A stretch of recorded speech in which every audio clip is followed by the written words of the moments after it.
기도하시겠습니다. 하나님 아버지 감사합니다. 오늘도 산지교회 주일 예배를 허락하시니 감사합니다. 갈렙이 구한 헤브론 땅 그 산지라는 이름의 교회를 주님께서 세우시고 2해가 지났습니다. 아버지의 크신 은혜에 감사드립니다. 이곳에 함께 예배 공동체를 세울 수 있도록 하시고 지금까지 인도하여 주심을 감사드립니다. 오늘 그 아버지 하나님의 사랑과 은혜를 받은 저희가 또 작은 정성을 모아 이웃과 나누는 시간을 가지려 합니다. 예배 후 저희와 함께하는 어린아이들에게 주님의 특별한 보살핌과 주님의 특별한 축복을 내려 주옵소서. 오늘 주일도 계속되는 십계명 말씀을 통하여 저희가 아버지를 더욱 알기 원합니다. 하나님 나라를 경험하기를 원합니다. 하나님의 자녀인 저희가 진리이신 하나님의 참된 증인으로 이 땅에서 살게 하옵소서. 그리스도의 증인된 저희 입술에서 거짓 증거가 나오지 않도록 도와주옵소서. 말씀이 선포될 때 성령의 기름 부어주사 저희의 죄를 말끔히 씻어주시고 저희의 온 마음이 오직 예수 그리스도께만 초점이 맞춰지도록 도와주옵소서. 부족하고 죄 많은 종입니다. 아버지 십자가 뒤에 감추시고 오직 예수 그리스도만 밝히 드러나게 하옵소서. 감사하고 예수님 이름으로 기도드립니다. 아멘. 샬롬. 안녕하세요. 안녕하세요. 안녕하세요. 우리 주위분들 한번 인사하시죠. 안녕하세요. 잘 오셨습니다.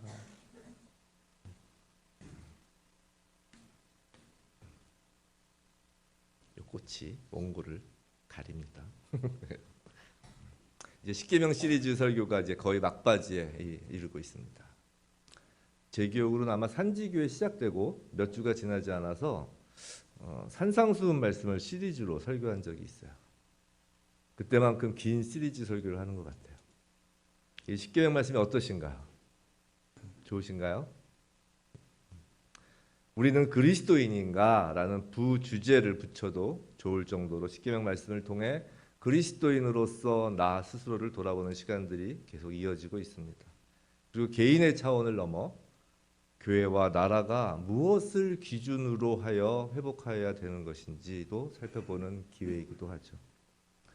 오늘 저희에게 주시는 하나님의 9번째 계명은 내 이웃에 대하여 거짓 증거하지 마라입니다.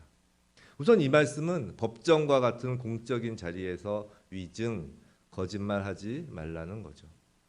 우리는 지금까지 십계명을 살펴보면서 그것이 단지 하나님을 믿는 자들에게뿐만 아니라 인류의 문명을 만들기 위해 기초적인 규율임을 알 수 있었습니다. 만일 거짓말이, 그것도 진실을 밝히기 위한 법정에서 거짓말이 용인된다면 그런 사회에서 정의란 기대할 수 없죠. 또 진실의 소망이 없을 땐 문명은 더 이상 없습니다. 그래서 구약에선 특별히 거짓 증언에 대하여는 매우 단호하게 대처합니다. 신명기 9장 16절로부터 21절 말씀인데요. 우리 긴 말씀이지만 한번 읽겠습니다. 시작. 만일 위증하는 자가 있어 어떤 사람이 악을 행하였다고 말하면 그 논쟁하는 쌍방이 그 당시에 재판장과 재판장 앞에 설 것이요. 재판장은 자세히 조사하여 그 증인이 거짓 증거하여 그 형제를 거짓으로 모함한 것이 판명되면 그가 그의 형제에게 행하려고 꾀한 그대로 그에게 행하여 너희 중에서 악을 제하라. 그리하면 그 남은 자들이 듣고 두려워하여 다시는 그런 악을 너희 중에서 행하지 아니하리라. 내 능히 긍휼히 여기지 말라. 생명에는 생명으로, 눈에는 눈으로, 이에는 이로, 손에는 손으로, 발에는 발로이니라. 이 거짓 증언하는 증인에 대한 벌은 그 피고인이 받았을 처벌과 같다라는 거예요. 만약 거짓 증언이 사형으로 처벌 가능한 범죄의 경우에 대한 증언이라면 거짓 증언하는 자는 사형에 해당한다는 겁니다. 생명에는 생명으로, 눈에는 눈, 이에는 이, 손에는 손, 발에는 발이라는 거죠. 우리는 가끔 성경의 이 구절을 가지고 무서운 하나님, 가혹하신 하나님이라고 오해하기도 하지만 이건 거짓 증언에 관한 단호함을 말씀하시는 것이며 공동체를 존재토록 하는 기초가 된다는 거예요. 그런데 구계명은 단순히 법정에서의 증언, 증거에 한정되는 계명은 아닙니다. 이 계명은 분명히 일반적인 진실과 관련되어 있고 법정에만 한정되는 것이 아니에요. 만약 구계명이 법정에서의 진실과 거짓에만 관계된다면 본문에 이런 말을 추가하셨을 겁니다. 법정에서라고요.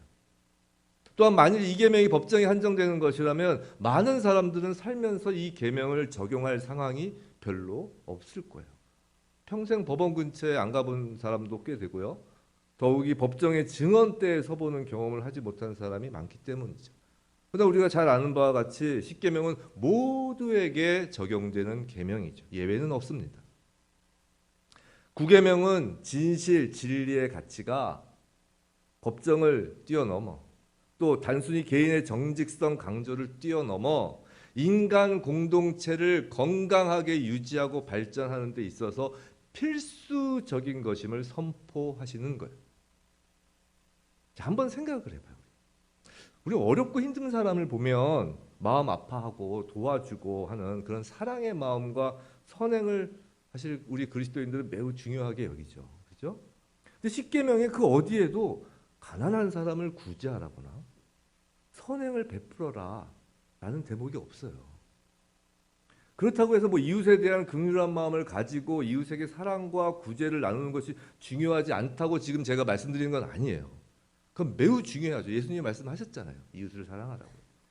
다만 그런 것이 십계명에 없다라는 건 액면적으로 그것이 인간 공동체의 기초는 아니라는 거예요. 공동체 사회, 국가를 세우고 건강하게 발전시켜 가는 데 있어서 진실, 진리는 연민이나 친절보다 더 중요한 거예요. 진실이 묻히고 거짓이 진실이 되면 인류가 어떻게 되는지에 대한 적절한 역사적 사례로 어느 분이 예로 드는 것이 있어요. 그게 세 개인데요. 세 가지인데. 아프리카 흑인 노예제와 나치즘의 홀로코스트 그리고 공산당입니다. 아프리카 노예제나 나치즘, 공산당 같은 것은 거짓말에 근거한 거예요. 자, 노예 무역상이나 나치 당원이나 공산 당원들도 그들 개인적 삶에서는 동정심이 있었을 겁니다. 그들도 집에서는 다정한 부모이고요. 이웃에게는 친절한 이웃집 아저씨였을 거라고요. 공산당은 교회 자체를 부정하니까 아니겠지만 노예상 나치 당원 그 사람들도 주일에 교회에서 봉사도 잘하던 사람일 수도 있어요.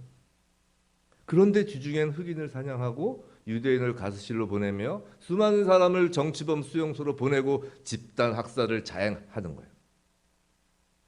근데 이런 거대한 악에 대부분 개인적으로는 선량하다고 평가되는 사람들이 대규모로 동참하게 되는 이유는 그들이 진실이라고 믿는 것이 거대한 거짓말일 경우인 거예요.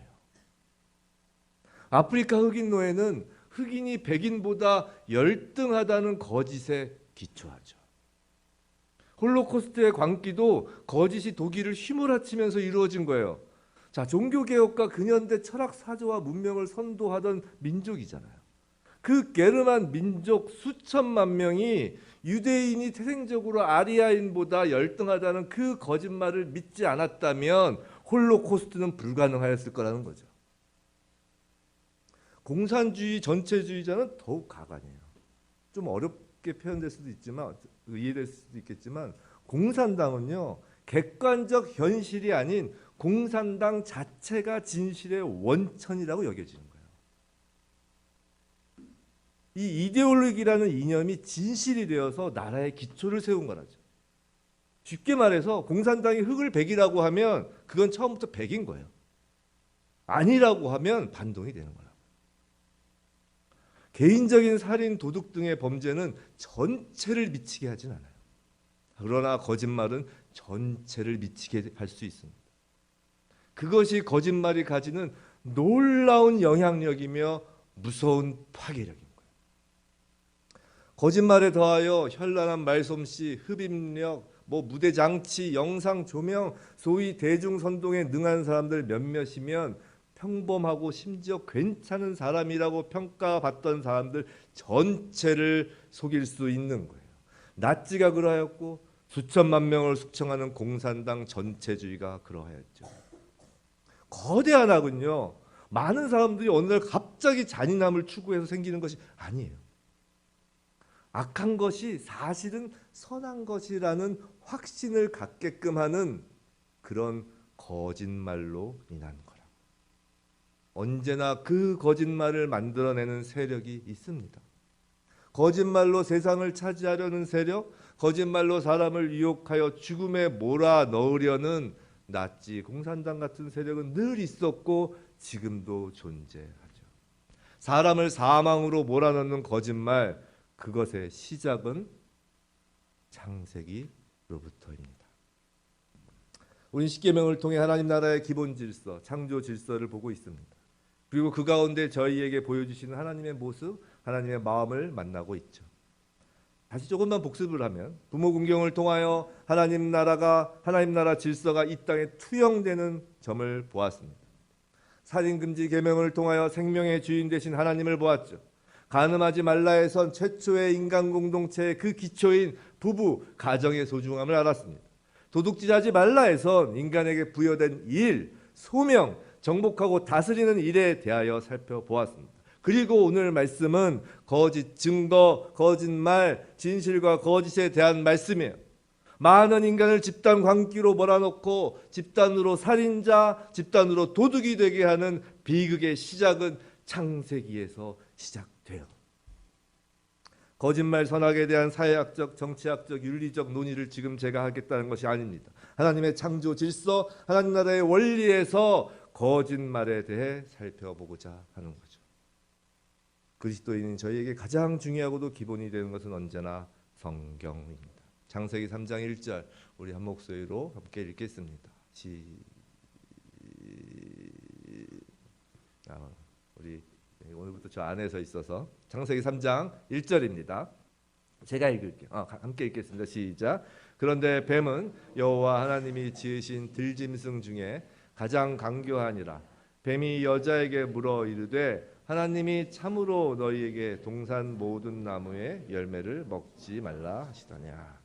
유명한 말씀이죠. 성경에 기록된 첫 번째 거짓말입니다.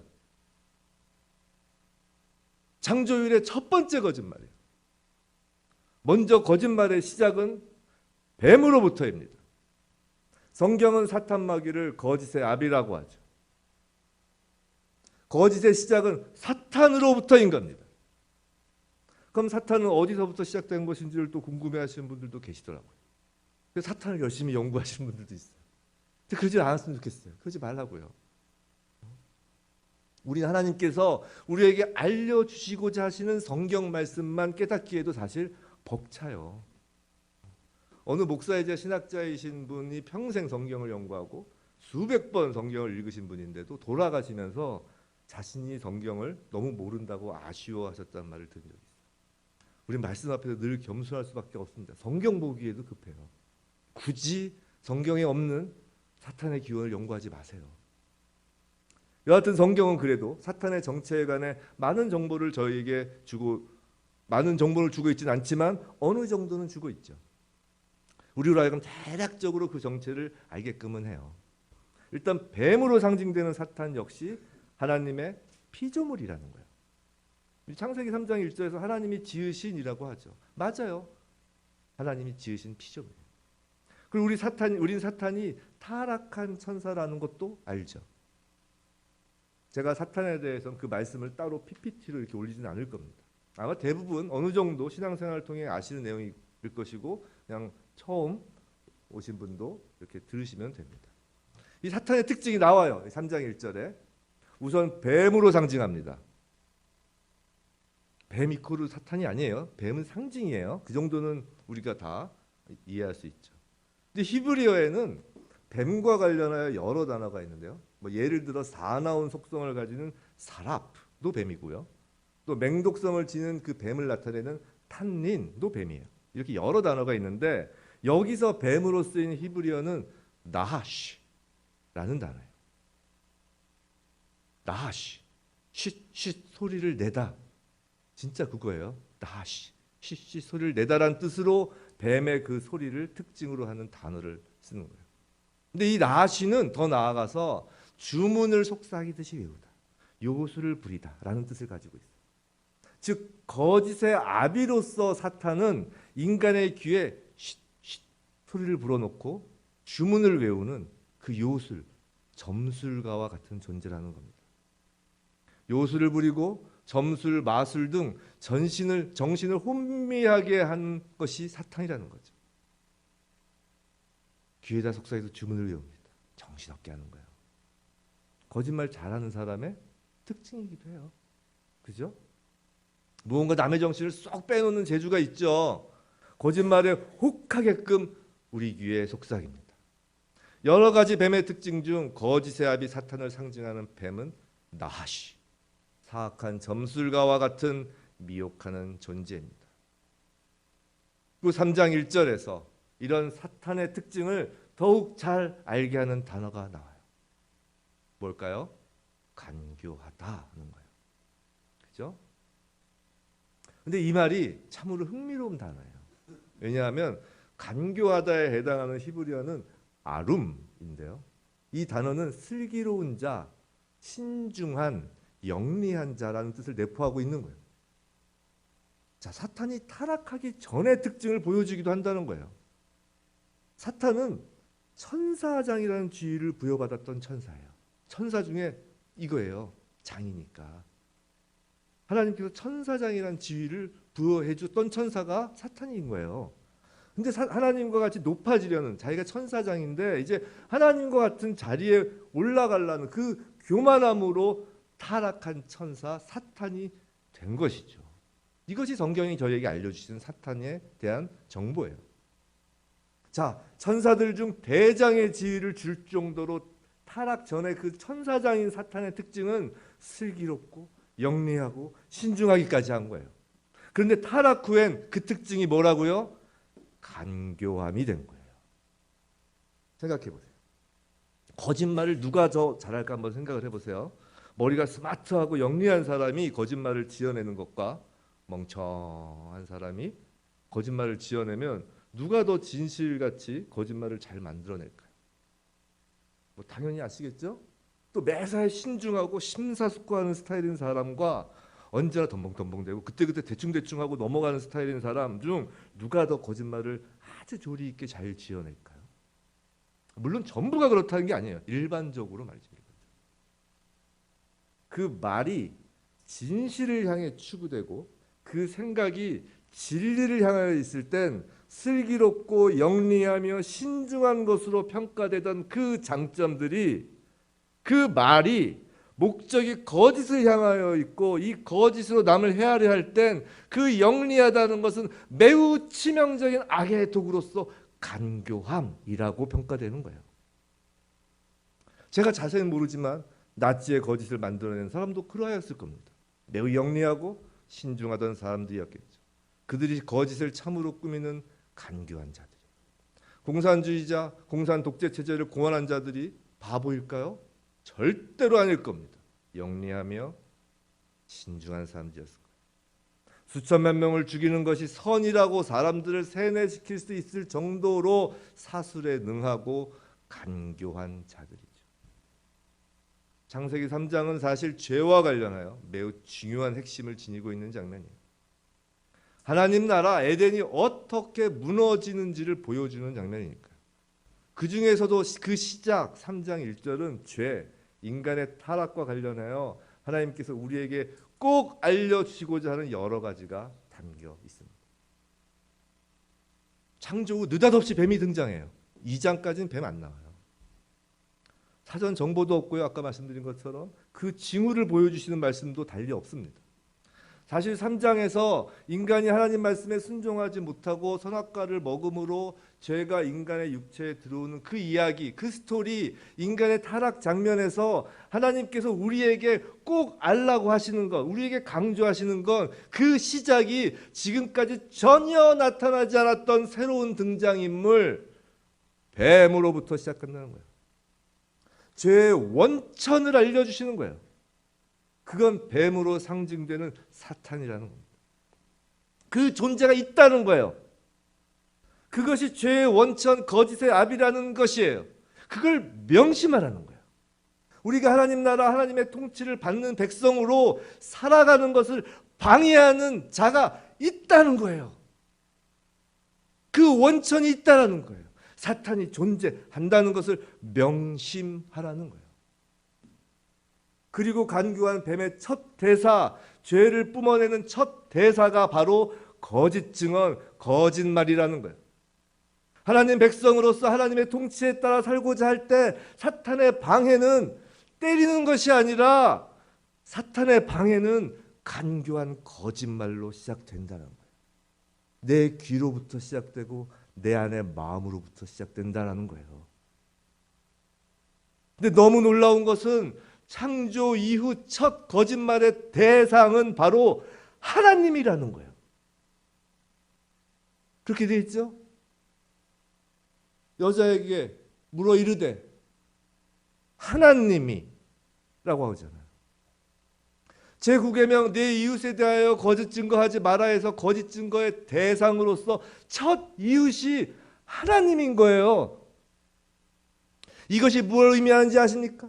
이건 거짓말, 거짓 증거, 거짓 증언은 그것이 내 이웃에 대한 것에 그치는 것이 아니라 하나님에 대하여 거짓 증거함에 뿌리를 두고 있다는 거예요.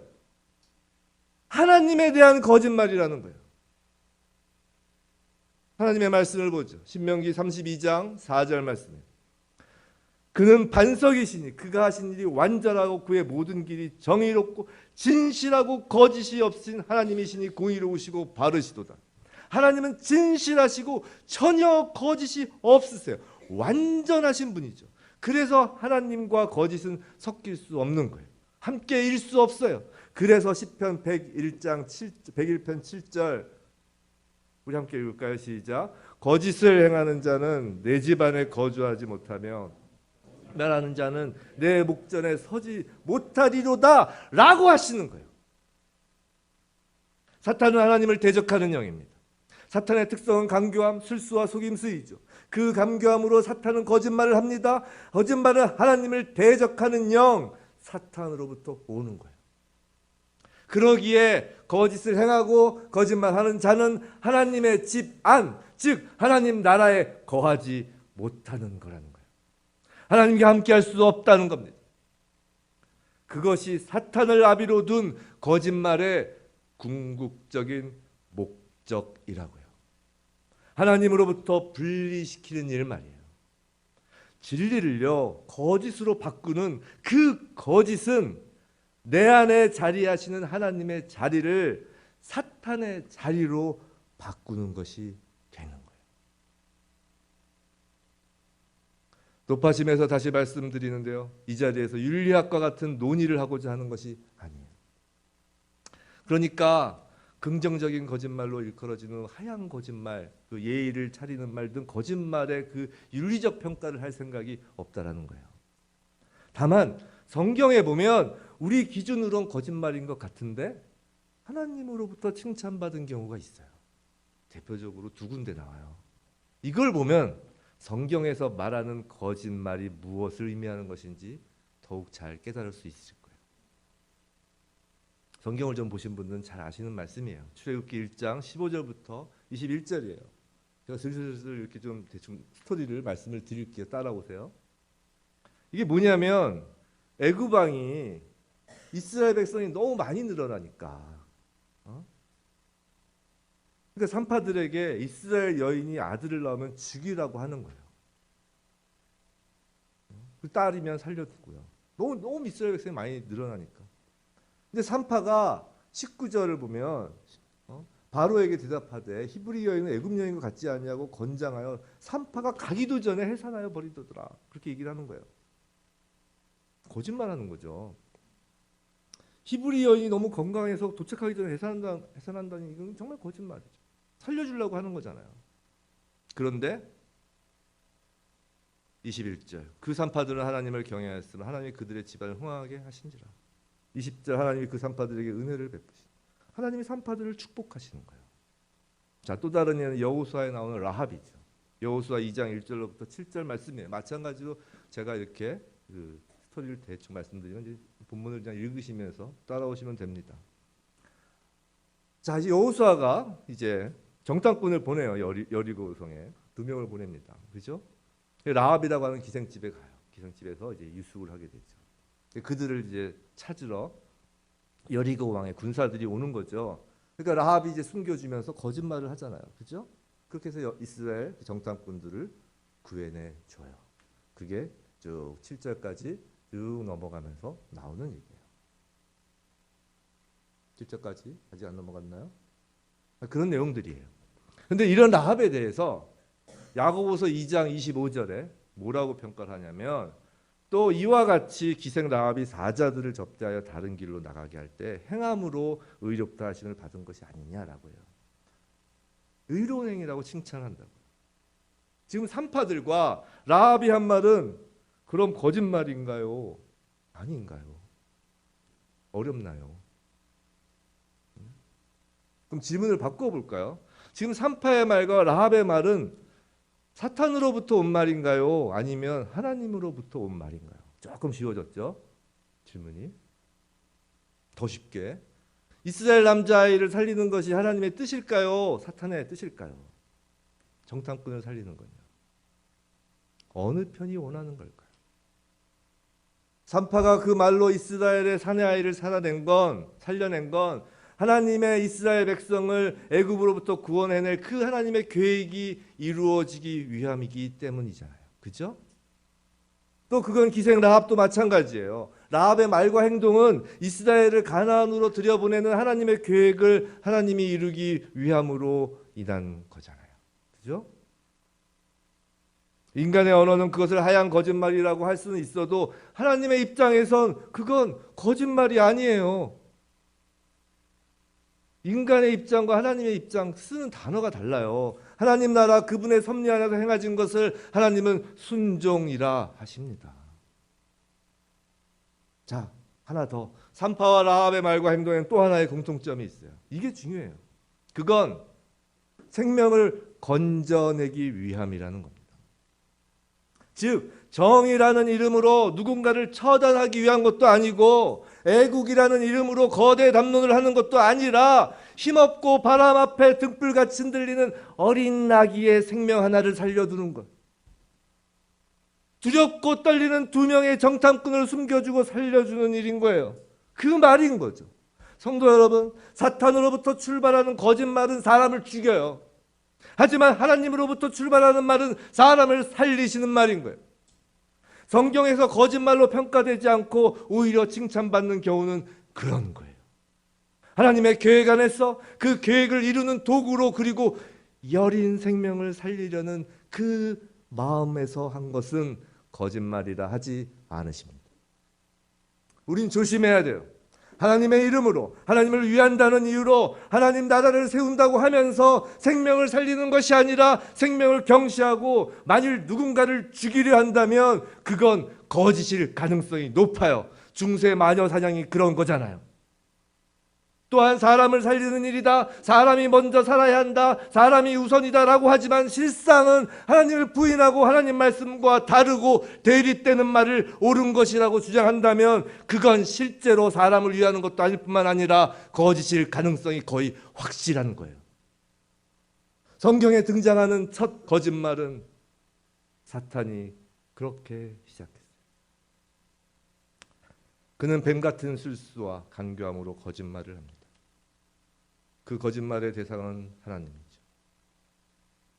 그럼 다음으로 거짓말의 내용은 뭘까요? 다시 창세기를 보죠. 창세기 3장 1절. 자, 그 거짓말의 내용입니다. 하나님이 참으로 너희에게 동산 모든 나무의 열매를 먹지 말라 하시더냐. 자, 여기서 뱀의 간교함이 확 느껴지시나요? 일단 의문형으로 말을 해요. 그죠? 참으로라는 과장을 섞어서 말이죠. 이것이 거짓말인지 아닌지 헷갈려요. 이러면 자, 의문형으로서 진짜 물어보는 거로서 진짜 사탄이 몰라서 물어본 것이라면 거짓말은 아닌 것 같고, 그죠? 근데 참으로라고 하여 마치 하나님께서 말씀하신 것을 자신도 옆에서 들은 것처럼 아는 것처럼 말하면서 동산의 모든 나무라고 하니까 이건 또 거짓말인 것 같고, 이브가 헷갈릴 만도 하죠. 이브가 누구예요? 그래도 명색이 하나님께서 아담보다 뒤에 창조한 더 업그레이드된 사람이잖아요. 그렇죠? 만일 사탄이 대놓고 이브한테 선악과 먹어 라고 하였다면 어땠을까요? 아마 인류의 최초의 범죄는 선악과를 먹은 것이 아니라 열매와 채소만 먹으라고 했는데 뱀을 구워 먹는 육식의 죄를 범한 것이 될 거예요. 아담 일로 와봐. 뱀이야 뱀. 몸보신하자 이러면서 뱀은 참으로 간교하게 접근한 겁니다. 갸우뚱하게 된 거예요. 근데 중요한 것은 무엇을 가지고 거짓말을 하는 거예요. 그건 다름 아닌 하나님의 말씀입니다. 분명히 하나님은 오직 선악을 알게 하는 나무의 열매는 먹지 말라 하셨죠. 오직 선악을 알게 하는 나무의 열매 말입니다. 그런데 사탄은 지금 모든 나무의 열매를 먹지 말라 하시더냐라며 하나님의 말씀에 대하여 거짓말을 하는 거예요. 창조 후 첫 거짓말은 하나님에 대한 거짓 증거이며 하나님의 말씀에 관하여 이루어진 거짓인 거예요. 이것이 거짓의 원조인 겁니다. 그리고 이 거짓된 사탄의 말에 응대하기 시작한 인간은 역시 하나님의 말씀에 대한 거짓 증언을 하게 되죠. 창세기 3장 2절이에요. 우리 함께 읽어볼까요? 시작. 제가 읽을게요. 여자가 뱀에게 말하되 동산나무의 열매를 우리가 먹을 수 있으나 3절 우리 함께 읽을까요? 시작. 동산 중앙에 있는 나무의 열매는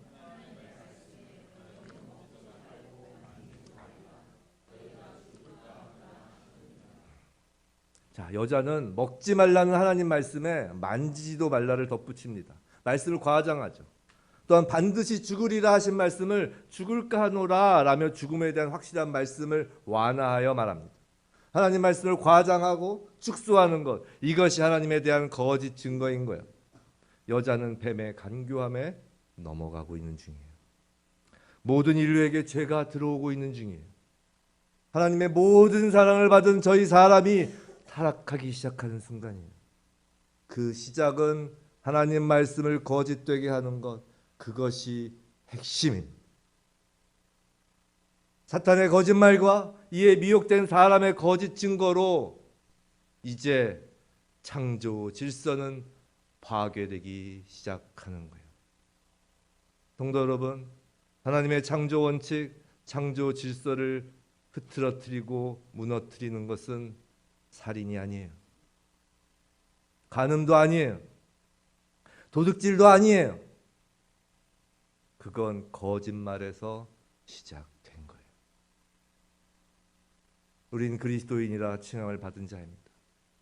그리스도인은 하나님 나라, 하나님의 통치를 기대하며 그리스도의 뒤를 따르는 자들이죠. 우리의 개인의 신앙과 교회와 나라를 다시금 하나님 통치에 두기 위해 하나님이 오늘 저와 여러분에게 지금 말씀하시는 거예요. 너희는 진리의 증인이라고요.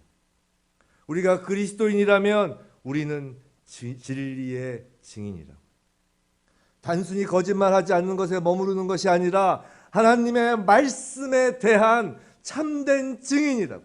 거기서부터가 회복의 시작이라는 거예요. 거짓으로 무너진 성벽을 세우는 시작은 진리라고 말씀하시는 거라고.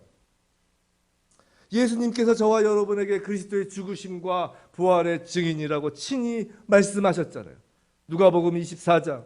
이에 그들의 마음을 열어 성경을 깨닫게 하시고 또 이르시되 이같이 그리스도가 고난을 받고 제3일에 죽은 자 가운데서 살아날 것과 또 그의 이름으로 죄사함을 받게 하는 회개가 예루살렘에서 시작하여 모든 족속에게 전파될 것이 기록되었으니 너희는 이 모든 일의 증인이라.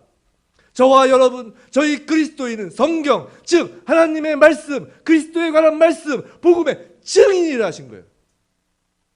사도행전 1장 8절 오직 성령이 너희에게 임하시면 너희가 권능을 받고 예루살렘과 온 유대와 사마리아와 땅끝까지 이르러 내 증인이 되리라 하시니라. 저와 여러분은 성령을 받아 예수 그리스도의 증인이 된 자입니다. 첫인간을 향한 사탄의 거짓 술수에 첫인간은 하나님의 말씀에 대하여 거짓 증언을 하고 타락하여 하나님과 끊어진 관계가 되었지만 우린 예수님으로 인하여 성령을 받아 오히려 그리스도의 증인, 복음의 증인, 말씀의 증인된 자로 신분이 바뀐 거예요. 내 이웃에 대하여 거짓 증거하지 말라. 이 말씀을 원어에 맞춰 직역하면 거짓의 증인으로 대답하지 말라요. 거짓의 증인. 거짓말이라는 행위보다 거짓의 증인, 거짓 증인, 즉 행위 주체의 정체성에 더욱 포인트를 두고 하신 말씀이라고요. 성도 여러분, 언제나 우린 두 갈림길에 서게 되는 거예요. 나의 정체성이 두 갈림길에 있는 거예요. 내가 거짓 증인이냐 아니면 진리의 증인이냐 말이죠. 우린 그리스도인인가요?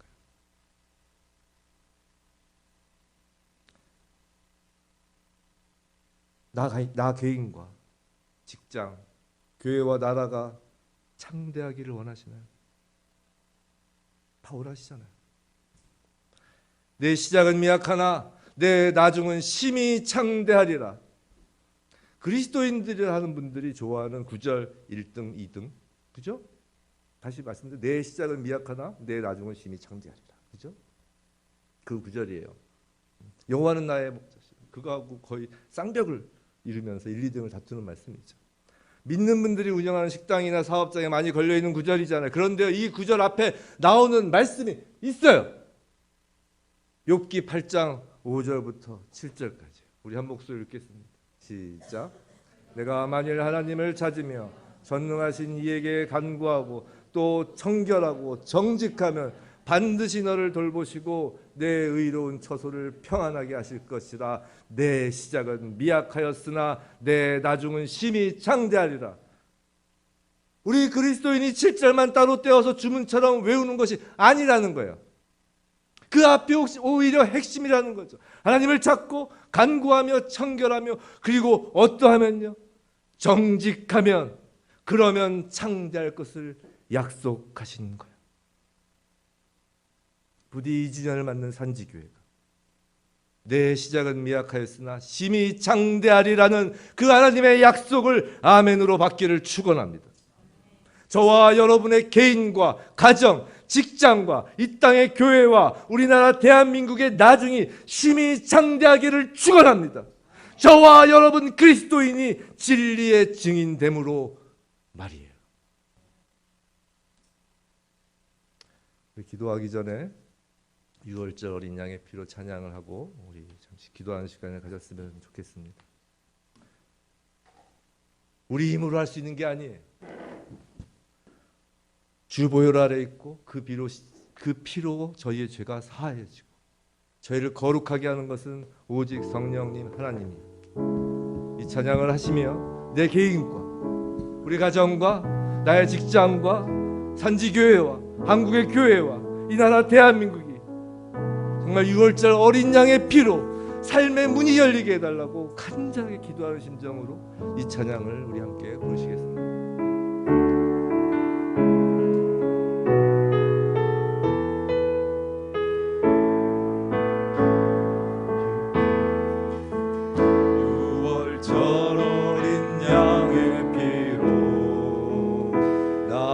삶의 문이 열렸네.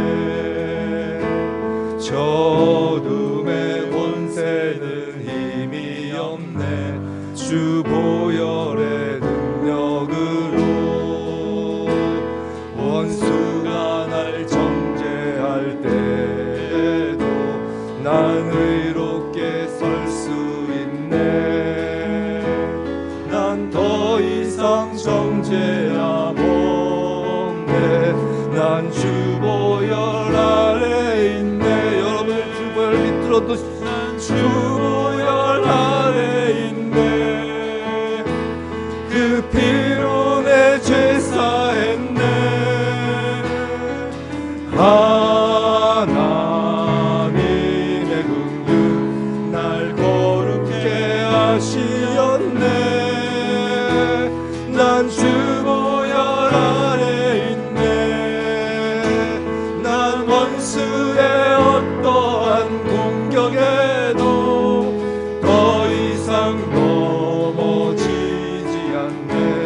난 주 보혈 아래 있네. 6월절 어린 양의 피로 6월절 어린 양의 피로 나의 삶의 문이 열렸네. 저둠의 권세는 힘이 없네. 주 보혈의 능력으로 원수가 날 정죄할 때에도 난 의롭게 설 수 있네. 난 더 이상 정죄함 없네. 난 주 보혈 아래 있네. 난 주 보혈 아래 있네. 그 피로 내 죄 사했네. 하나님의 은혜는 날 거룩해 하시었네. 난 주 보혈 아래 있네. 난 원수의 어떠한 사탄의 어떠한 유혹, 어떠한 공격에도 예수님의 보혈 아래 넘어지지 않습니다. 난 주 보혈 아래 난 주 보혈 아래 있네. 난 주 보혈 아래 있네. 그 피로 내 죄 사했네. 하나님의 긍휼 날 거룩해 하시었네. 난 주 보혈 아래 있네. 난 원수의 어떠한 공격에도 더 이상 넘어지지 않네. 난 주 보혈 아래 있네. 이 시간 기도하겠는데 먼저 조용히 성령님의 의지하며 저희의 마음을, 저희의 생각을 오로지 예수 그리스도께만 집중하였으나 그분의 십자가, 그분의 보혈에만 집중하였으나 합니다. 그분은 길이요 진리요 생명이신 분입니다. 진리 그 자체이신 분. 포도나무 가지처럼 우린 그분에게 붙어 있어야 합니다. 예수의 그 진리 안에서 우리가 살면서 지금껏 그리고 지금도 거짓된 말, 거짓된 행동을 하였던 것을 성령님으로 하여금 깨닫게 하여 주시고 돌이키게 해달라고 예수 안에서, 주 안에서 간절히 회개하는 시간을 갖겠습니다. 우리 삶의 모든 부분에 각자가 통회하는 심령으로 회개하며 예수 그리스도를 초청하시기 바랍니다. 각자 조용히 자기 삶 가운데 있는 모든 거짓된 행동과 거짓된 말과 잘못된 말씀의 증언, 그 부분이 있다면 예수 그리스도의 빛으로, 진리의 빛으로 덮으시는 회개 기도하시겠습니다. 기도하시겠습니다. 아버지, 오 예수, 예수 그리스도의 십자가를 붙잡고 저희의 마음과 생각과 모든 것을 예수 그리스도께 속죄를 바칩니다. 오 아버지, 죄를 불쌍히 여기시옵소서. 그리스도인으로서 이웃을 해하기 위하여 했던 거짓말 아버지 용서하여 주시옵소서. 그리스도의 보혈로 덮어주시옵소서. 정결케 하여 주시옵소서. 아버지, 지금껏 살아왔던 모든 것이 예수 그리스도의 피로 살려 주옵소서. 저희 어둡고 더러운 주 앞에 드리겠습니다. 아버지,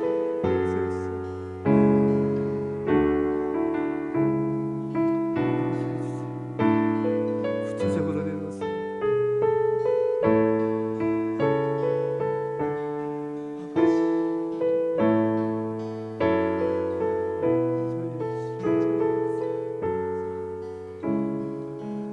연이어 기도하겠습니다. 교회와 나라를 위하여 기도하겠는데 이 땅의 교회가 진리이신 말씀을 올곧게 선포하기를, 정말 진리의 증인으로 세워주시기를 기도합시다. 그러지 못했던 것을 회개하며 우리 간절히 기도합니다.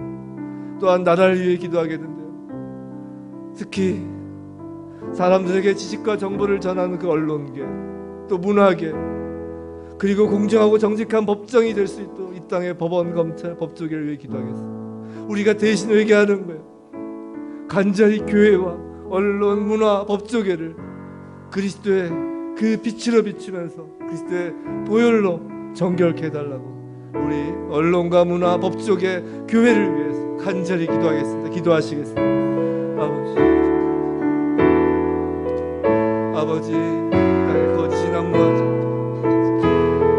주여, 지금껏 아버지 이 땅의 교회 강대상에서 아버지의 말씀에 걷는 주여, 아버지 거짓지 않는 말씀 예수를 대표하고 씻어 주시옵소서.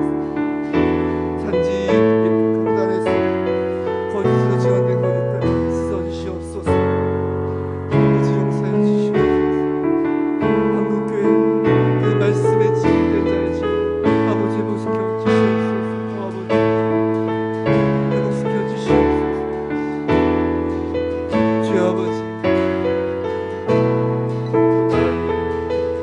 아버지 이 땅의 언론, 주여 아버지 거짓을 말하고 있습니다. 아버지 회개케 하여 주시옵소서. 돌이켜 주시옵소서. 오직 진리만을 추구하는 언론에게 주시옵소서. 아버지 진리를 아버지 빛으로 아버지 세상에 분하게가 되게 해주시옵소서. 특별히 법정에 아버지 대한 법정에 아버지 정말 진리만 줄 수 있는 법정이가 되게 해주시옵소서. 검찰과 법원과 모든 영역에서 아버지 이 땅의 정의가, 이 땅의 진리가 무너지지 않게 아버지 회복시켜 주시옵소서. 이 땅을 불쌍히 여겨 주시옵소서. 다시 성벽을 세우게 하여 주시옵소서. 진리로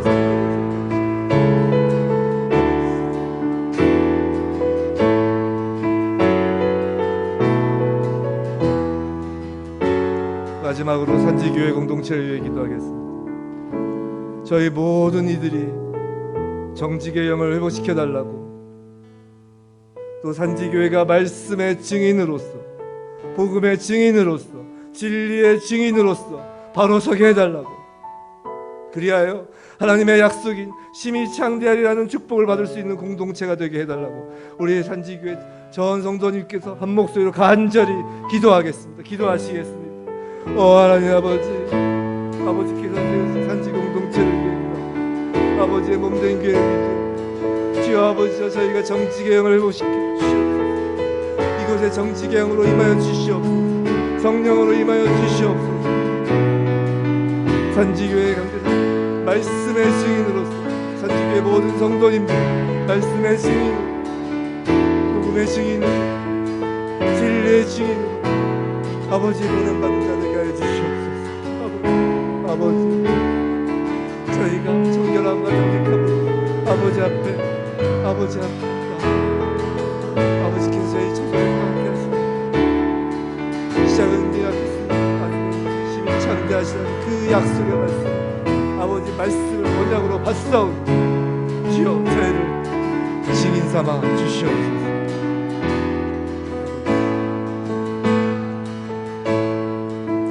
하나님 감사합니다.